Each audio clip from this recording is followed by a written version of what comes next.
Snow shut the world down without warning. Highways disappeared under white silence, phone signals flickered, and the luxury mountain retreat meant for executives became a frozen cage. Amelia Rhodes, CEO of a billion-dollar logistics empire, stared out the frost-covered window wondering how a life built on control had slipped into helplessness. Only 4 people were trapped inside the lodge when the staff evacuation failed. 2 junior managers panicked nonstop. And then there was him, Ethan Cole, a single father. Temporary maintenance contractor, quiet, invisible, the kind of man executives never remembered meeting. Amelia noticed him only because he didn't complain. When the power failed that night, the temperature dropped fast. Firewood was limited.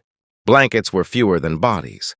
The managers argued over priority. Amelia stayed silent, calculating survival like a balance sheet. Ethan quietly fixed a jammed door, sealed a window with duct tape, and rationed candles without asking permission. Hours passed. The cold crept into bones. Amelia's hands trembled uncontrollably. She'd led companies through hostile takeovers, but couldn't stop her teeth from chattering. That was when she whispered it, low, embarrassed, human. "Can I slip under your blanket?" The words shocked her more than the storm. CEOs didn't ask men like him for warmth. Ethan didn't smirk, didn't stare. He simply nodded, shifted aside, and wrapped the blanket around both of them, careful to keep distance. His jacket was thin. He gave it to her anyway.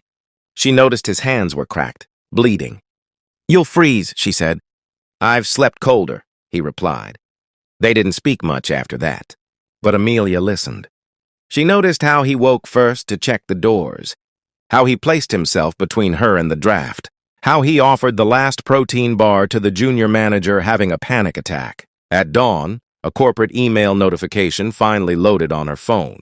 No signal, but cached messages appeared. One subject line made her stomach drop. "Finalize Cole termination, discretion required." Her eyes scanned the message. Finance executives discussing layoffs, budget cuts, and one name circled repeatedly, Ethan Cole. Reason listed, expendable. No corporate value. Amelia looked at the man quietly melting snow for drinking water. Expendable? She kept reading. Another message followed. Marked urgent. Sent weeks ago but buried. Security breach traced to maintenance access. Someone covered tracks. Evidence suppressed. Her blood ran cold. Maintenance access, Ethan. Suspicion flared. Her instincts, honed by betrayal, kicked in. Was this coincidence? Or had the silent man beside her been playing a long game? She watched him closely now. When the junior managers began arguing again, Ethan intervened calmly, diffusing the tension. When Amelia slipped on ice outside, he caught her before she hit the ground, injuring his own shoulder in the process. That didn't look like a criminal. Still, corporate scars run deep. Trust was expensive. Later that day, she confronted him, not accusing, but sharp. "You know you're being laid off," she said. He nodded. "I know." "You're calm." "I needed this job," he admitted. "But my daughter needs me more than I need a company that doesn't see me." Something in his voice cracked. Not weakness, but restraint. She pressed harder. "Did you access restricted systems?" He met her eyes for the first time. No fear, just truth. "I stopped a theft," he said. "Didn't want credit. I wanted my kids safe. The person behind it? They're high up." Amelia felt the lodge tilt. "Why didn't you report it?" "I tried.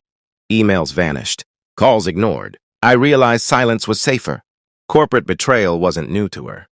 But this rot had grown under her watch. That night, rescue flares were delayed again. Food was almost gone. The managers blamed each other. Panic escalated. Ethan took charge, not loudly, not forcefully. He organized tasks, stabilized emotions, and when the heater sparked dangerously, he risked his life shutting it down. The lodge went dark. Dead silent.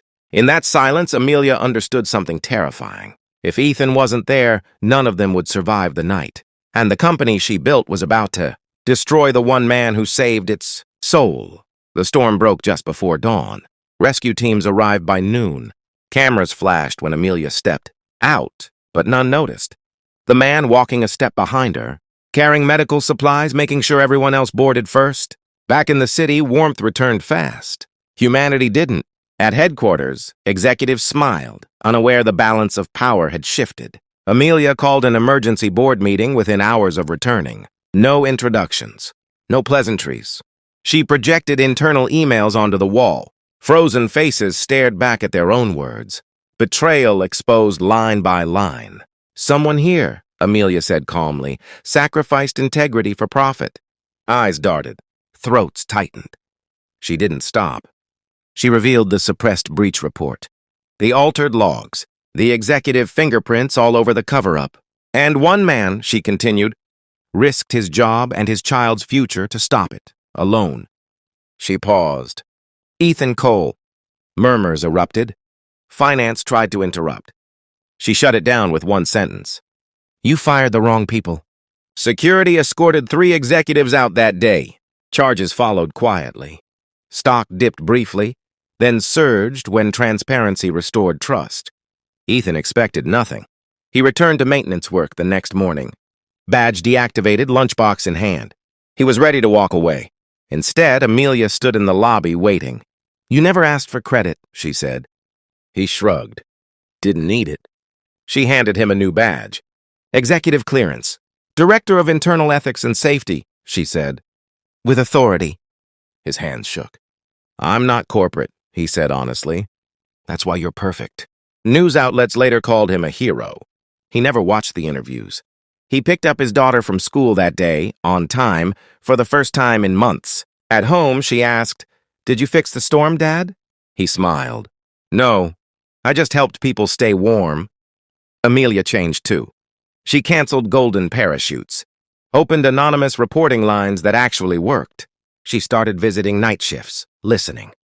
Years later, when asked what changed her leadership, she never mentioned profit or survival metrics. She spoke about a snowstorm, about fear, about a man with one blanket who gave half of it away. The moral wasn't loud. It didn't trend, but it lasted.